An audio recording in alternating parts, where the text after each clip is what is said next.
This week in comic books, Blood Syndicate from DC, number 2 comes out, and it's an interesting story. I have one little nitpicky thing though, and we're going to talk about it: the perception or what we think something should be versus what it is. I kind of want to touch on something there. Over in the land of Marvel, Jane Foster, the mighty Thor, or is it Valkyrie, or is it Jane Foster, or is it Thor? I don't really know. I don't think the story does either. It's just a muddled mess. And in the land of independence, Grimm 2 came out, and I really like it. I just have one question about one panel, and I need your help with it. So yeah, let's jump into it. Let's roll that intro. Hey, you wonderful weirdos, it's your boy, Pocan Joe. I'm back with this week's comic book haul. Let's just jump right into it. Blood Syndicate, number 2 came out. So this is a great story. You should read this. This is good stuff going on. We're building up another type of universe within a universe type of thing. Or in storytelling, I should say. 2 soldiers come back. We got our first soldier. We kind of got what it's like for him to be back for those few hours that they just got back in. Now we see Hannibal, his sidekick kind of sort of thing. And we kind of learned that, at one point in his life, he was kind of, a wild boy, running with his little gang or whatever. And now he's matured, he's found faith, and he's trying to do the right thing. But then again, sometimes your past catches up with you and gets you in a little bit of a boogaloo. And so what ends up happening? Well, it looks like the authorities are going to end up blaming this on him. Now, as I said in the beginning, what's my little tiny pick? I understand that I'm dealing with a more urban, cultured, centric book here. I totally get that, and I know calling, your boys a soldier or calling yourself a soldier is a thing, so it makes sense to use actual soldiers in this. However, soldiers don't walk around with goatees. I know it's such a minor thing, and it's something like when I see it in movies, being former military, it's like, no, it's not a thing. I'm sorry. I know we like our elite top tier soldiers, in our video games and even in our movies, and sometimes in real life, have to be able to grow that beard thing. But that's a circumstantial thing. Like, shaving's not a regular thing that can happen. I don't know. I think with the development of the color or of the character, changing his appearance as the book goes on, he grows back, it's clean shade, that would have been kind of cool. But really, I'm just nitpicking at this point because it's really a good story. It is such a good story, and I love this kind of coming back home. Things are still bad. They're not as bad as they were, but they're still bad. And now we got street level people with some military experience taking care of business. I like this. This is smart, and it's witty, and it's just a very smooth read. Again, something as small as just a soldier having a goatee in uniform.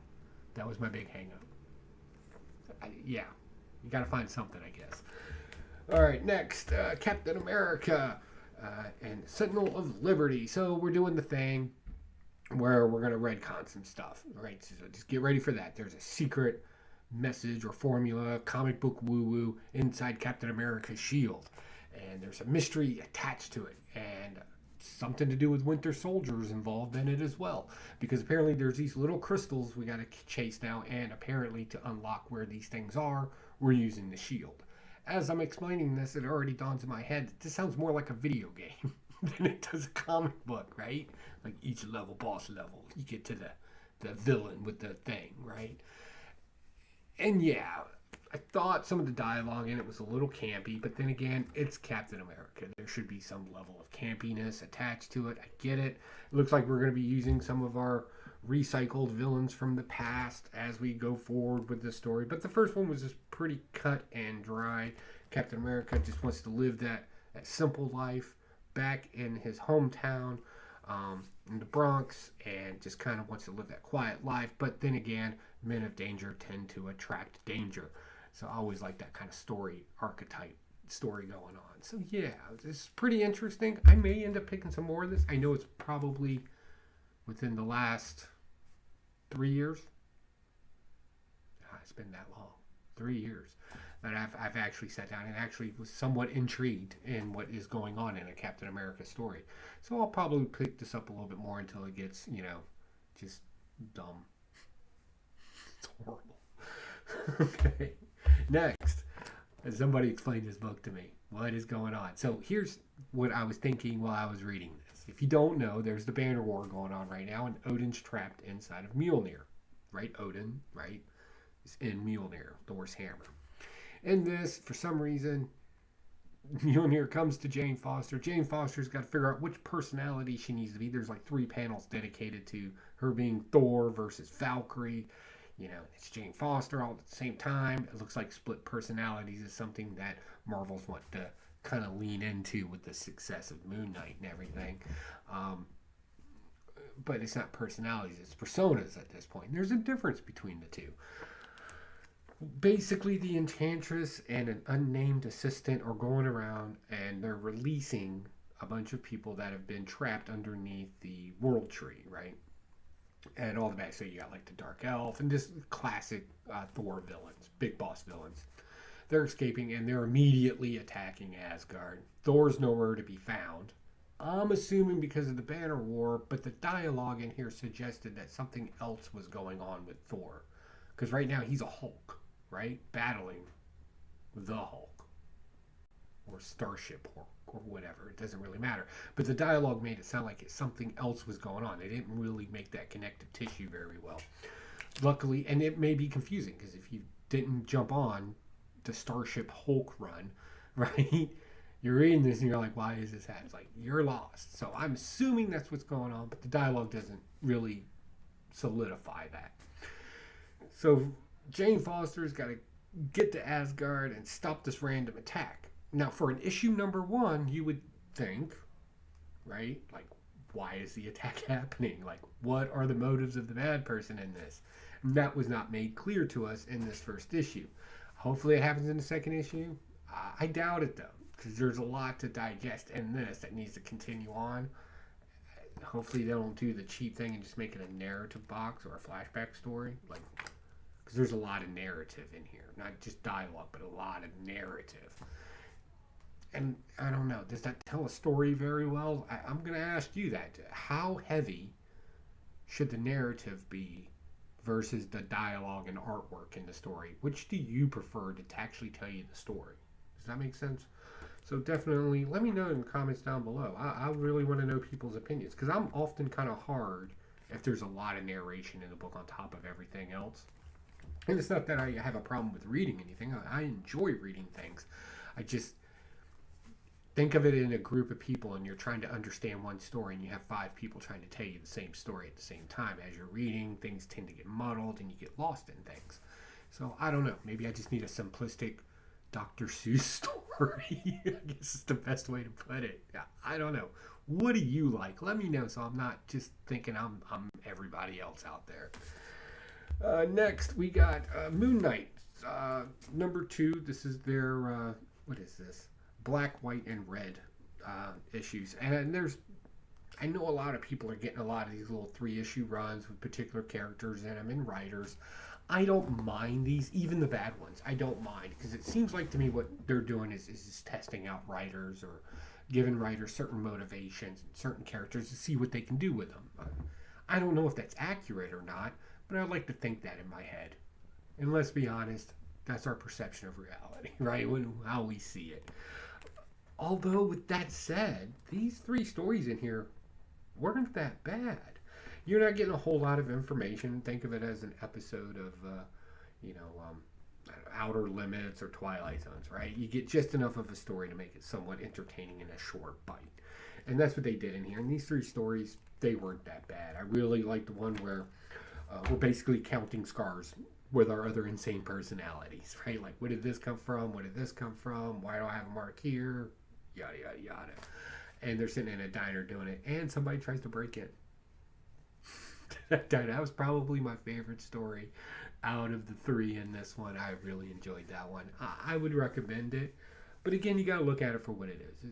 Think of it as a testing ground. Hey, if Moon Knight was this, how would you write it? Or if what would you do with this particular character? Let's take a shot at it and let's see what happens. That's how I kind of look at it. Next, Fantastic Four. So how do you stop the ultimate nihilist? Use the ultimate nullifier, right? The Reed Richards famous tool. The big battle in this, Yes, it was interesting. We had Galactus in the destroyer armor from Asgard attacking Earth. We had all of our cosmic heroes converging on that little issue, which should carry over to the next issue to figure out how to beat that. The Nullifier, of course, knocks out, like, I forget what it was. It's like 9 out of 10 parts of the universe with a click of a button. Comic woo woo, yes, but you know how you do it. Ultimate Wrath being destroyed by all this. Wrath being the name of our main villain in this one. But what I found interesting is that the Watchers started all of this with the First War, as they called it in here. And it was their involvement in it, and that's what kind of kept the rule of not getting involved. And then, of course, we have our Watcher, watches our universe, Yute, who kind of breaks that rule all the time, right? And creates the what-if scenarios. I find that interesting. It's definitely a good rule. If there's no reason for you to get involved, don't get involved. Like, just stay out of it, right? But again, with Reed Richards capturing the power of the Watchers in this, and like ultimate knowledge of all time, he does come to a very heartfelt moment where he realized that with all of his knowledge and everything he's ever done, the best parts of his life were always with his wife and family. And I think that's a good, wholesome message to kind of put out there. Yes, chase your passions, chase your ambitions, do all that great stuff, but that does not mean leave your family behind, right? Bring them with you, or take a break every now and then and spend time with them. I think that's a good message. I mean, coming from a villain like me, I can relate to that. I get a little involved in things. I take on too many projects. And then next thing you know, my wife's like, hey, you haven't said 2 words to me in 2 days. You want to say hi or something? And I'm like, oh, yeah, I'm a bad person. I'm a horrible person. So now I got to take you out to eat and do a bunch of expensive stuff with you because I need to overcompensate for my own ignorance. So I don't know. This is how things work in the clan Pocan. I don't know what else to tell you there. All right, next. So Grimm. I like this. The first issue, I was not totally hooked onto it. Then I kind of went back and read it again, and I was like, okay, there's a story here. It's more than just a Mary Sue type character. There's an actual plot and some motivation here, you know, on the supernatural woo-woo part of it. So let's chase that part down and stay focused on that. So I chased it down. And the big part of this is that Jess, our main character in it, doesn't know how she died. Everybody else seems to know how they died, except for Jess. And so they break into the archives, they crack her thing open, and they had this weird panel. And this is where I'm legitimately reaching out to the community and saying, what do you see in this panel, basically? And basically, it's a woman giving birth to a child. My only question is because of the way the art is, right? I don't know who Jess is in this picture. Is it the baby? Is it the lady that just gave birth? Is it the lady that's comforting the lady that just gave birth? I'm not sure. I mean, we want to know how she died, so our assumption is it's, you know, the lady that just gave birth and died. But I'm also under the impression that everybody still looks the same the way that they died. So like the rock star, the big gentleman. Yeah, so I'm not really sure what's going on here. Like, I understand what's going on here, but I don't understand that panel and why it would be significant if we can't tell what's going on in it. I don't know if this was done on purpose to keep us intrigued into the story. I really would have liked some sort of hint towards it. That would have been maybe make me want to read the next one, because I don't really particularly care about her being able to interact with the living, right? We already know that's woo-woo. We already know that a lot of it's based off of some woo-woo explanation that will come out of it. But this whole death thing, right? Death isn't a woo-woo thing. Death happens. So I'm kind of more interested in that. Like, who were you in this? What were you in this? A little character development, I think, is the best explanation in this. In 2 issues, I would have hoped to have known more about this character. All right, moving on. Alice, Ever After. So this is interesting. And there's some actual historical accuracy in this, surprisingly. So we find out that Alice gets addicted, right, to the medication that sends her off to Wonderland. it's because of her father, because she saw something very graphic.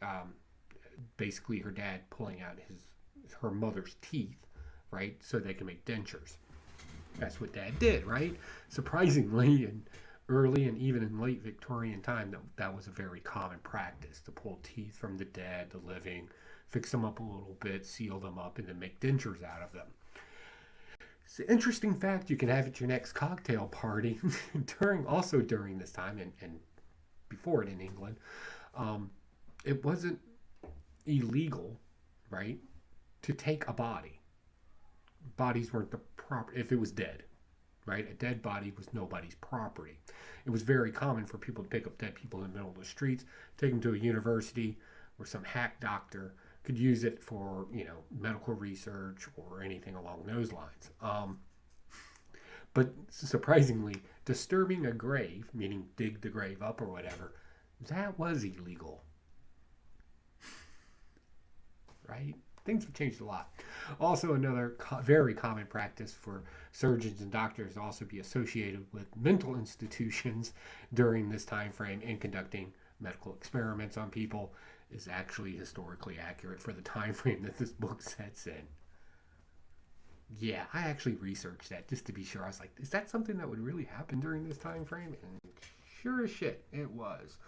So, and people wonder why I talk about us as a species. But in this, we kind of find out that, yeah, Alice got her drug addiction because I'm sure, like most parents out there, they think something's wrong with their kid, feed the kid medicine. In this case, the kid could solve something.